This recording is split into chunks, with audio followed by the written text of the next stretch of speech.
Hi, my name is Debbie Rose, and I'm the council member for the North Shore of Staten Island, where Mayor Bloomberg delivered his 2011 State of the City address. I'm here also as a Progressive Caucus member, and I'm joined today by the co-chairs of the Progressive Caucus, Melissa Mark Viverito from Manhattan and Brad Landa of Brooklyn. The tragic shootings in Arizona earlier this month has caused us all to reflect on the plague of gun violence in our society and the need for greater civility in our political discourse. We laud the mayor for his long-standing leadership and tireless efforts to get illegal guns off of our streets and to reduce gun violence. But we are disappointed that Mayor Bloomberg spoke about the need to face reality without outlining a real plan of action to address the economic realities facing most New Yorkers at a time when our city remains in severe economic crisis. Residents of our outer boroughs may appreciate the chance to hail a livery cab, but not too many of them could afford the ride, especially when a recent report shows that income inequality is greater in New York than any other large American city. The top 1% of New York households, just 90,000 people, earned the same amount in one day as the 900,000 New Yorkers in deep poverty earn in a whole year.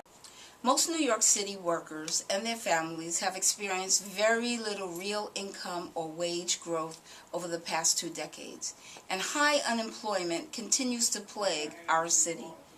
Unemployment remains at an official rate of 9%, but nearly double that when you factor in discouraged people who have dropped out of the labor force, and the rate is much higher among African Americans, Latinos, and residents of low-income neighborhoods. The mayor spoke today of the need to attract tourists, college graduates, and white-collar entrepreneurs to New York, but we heard nothing about how we can create living wage jobs for New Yorkers who are struggling to make a living right here. The jobs that are being created in our city tend to pay low wages, often without benefits, and even without the ability to take a paid day off when you're sick. And homelessness remains at near record highs. 37,363 people slept in city shelters last Thursday night, more than 16,000 of them kids. On jobs, our city's most pressing issue, the mayor's speech, like his recent performance, was disappointing. The Bloomberg administration has not launched a single new major jobs initiative for low-income New Yorkers. Community service jobs and wage subsidy programs are scheduled for further cuts. Despite giving his recent job speech at the Brooklyn Navy Yard, where innovation is thriving in new industrial niches, and talking about it again today during the State of the City, the mayor has dramatically reduced his policy commitment to manufacturing sector and presided over a steep decline in blue-collar jobs. City contracting with minority and women-owned businesses is embarrassing below the goals the City Council and the mayor set together in 2005, and while the mayor acknowledged a need to improve in this area today, a recent report showed that just 1 out of 15 major city agencies met even half of the goals that were set for minority and women-owned businesses.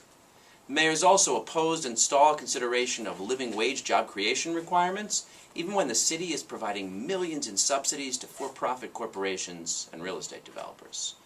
Now, these challenging economic times absolutely require fiscal discipline, and the City Council, under the leadership of Speaker Christine Quinn and Finance Chair Dominic Recchia, has worked with the mayor to make difficult decisions and often to choose painful spending cuts.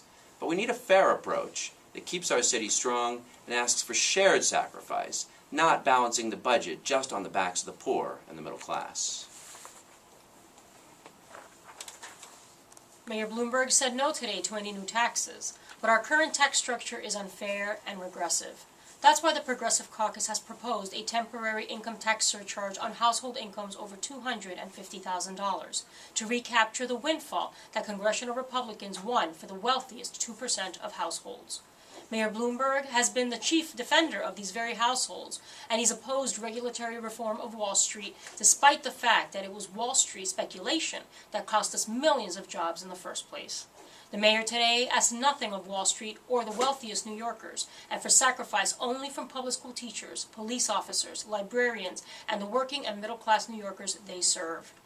While the mayor has often said that the rich pay more than their share, the opposite is actually true. The wealthiest 1% of New Yorkers earned 45% of the city's total income, but they only paid 34% of city taxes.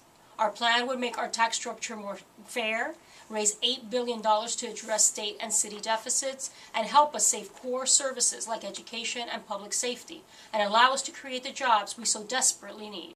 In response to the administration's failures to address the recent blizzard, the City Council held hearings led by Speaker Quinn and Progressive Caucus's own Letitia James and Jamani Williams. At those hearings, the Bloomberg administration acknowledged its mistakes, announced significant policy changes, and pledged to do better in the future. We need the same kind of commitment to do better, to create good-paying jobs, and advance economic security for struggling, low-income, working, and middle-class families in neighborhoods across the 5 boroughs. We also need policy changes to ensure affordable housing for our residents and policies that make sure our children get the kind of education they need and they deserve. The Progressive Caucus calls for a real plan of action to move New York City out of this economic crisis and appeals to Mayor Bloomberg to work with us in our shared vision of a better New York City.